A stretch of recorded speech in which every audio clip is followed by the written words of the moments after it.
ఇప్పుడే ఒక పెద్ద ఛానల్లో లైవ్ చూశాను. Heart wrenching video. Telugu Desam party తునిలో ఒక నేత క్లియర్గా ఒక రిపోర్టర్ ఆయన ఫోటో తీయడం, వీడియో రుజువులతో ఒక 13 సంవత్సరాల చిన్న బాలికను హాస్టల్లో నుంచి తీసుకెళ్లి తోటలోకి వాడు చేసిన దౌర్జన్యం చూస్తే వాడిని అక్కడికక్కడే ఎన్కౌంటర్ చేసి పడియాలి. అడ్డగా దొరికాడు, రెడ్ హ్యాండెడ్గా దొరికాడు. ఏం చేస్తున్నావు అనిత? నువ్వు హోమ్ మినిస్టర్ వై ఏం చేస్తున్నారా నువ్వు? Pawan Kalyan deputy CM why 30,000 బాలికలు పోయారు అని వాగిన పిచ్చి కుక్కలాగా నువ్వు, నీ గవర్నమెంట్లో ఏమవుతుంది? చంద్రబాబు నాయుడు నీకు బుద్ధి లేదా? 45 సంవత్సరాలు నాయకుడిని పెద్ద పుట్టికలు పెడతా, సిగ్గులేని గాడిదిల్లారా.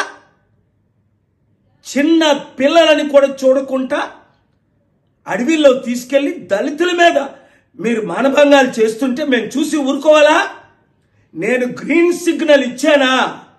నరికి పడేస్తారు ఒక్కొక్కడు. నువ్వు వద్దు, కుర్రాలు ఓపిక పట్టండి. 24 గంటల్లో వాడి మీద కేసు వేయకపోతే నేనేస్తా. ముఖ్యమంత్రి మీద, ఉప ముఖ్యమంత్రి మీద, హోమ్ మినిస్టర్ మీద, టీడీపీ ఎవరైతే అడ్డగా నిలబడతారో వాళ్ళ మీద. పాపం పండిపోయింది ఈ బ్లడీ బాస్టర్స్ది. రేపిస్టులు రోడ్ల మీద ఏమి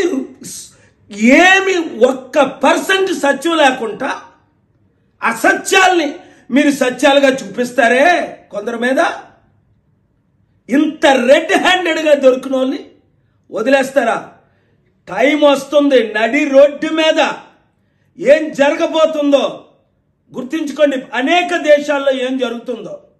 యూత్ బ్లడ్ బాయిల్ అయిపోయింది. బీసీల బ్లడ్, కాపుల బ్లడ్, దళితుల బ్లడ్, ఎస్టీల బ్లడ్ బాయిల్ అయిపోతుంది. మీరు చేస్తున్న పనులకు, మీరు పలుకుతున్న మాటలకు, మీ కోతి చేష్టలకు. పైన దేవుడు రెచ్చిపోయి ఉన్నాడు, కిందని ప్రజలు రెచ్చిపోయి ఉన్నారు. ఇలాంటి మంచి అవినీతిని మంచిగా చూపిస్తున్న మీడియా ఓనర్స్ని, రిపోర్టర్స్ని దేవుడు దీవించుగాక. ఈ వీడియో ముఖ్యమంత్రి, ఉప ముఖ్యమంత్రి, హోమ్ మినిస్టర్కి చేరినంత వరకు మీడియా రిపోర్ట్ చేయండి. 24 గంటల్లో నేను బయలుదేరుతున్నాను హైదరాబాద్ నుంచి.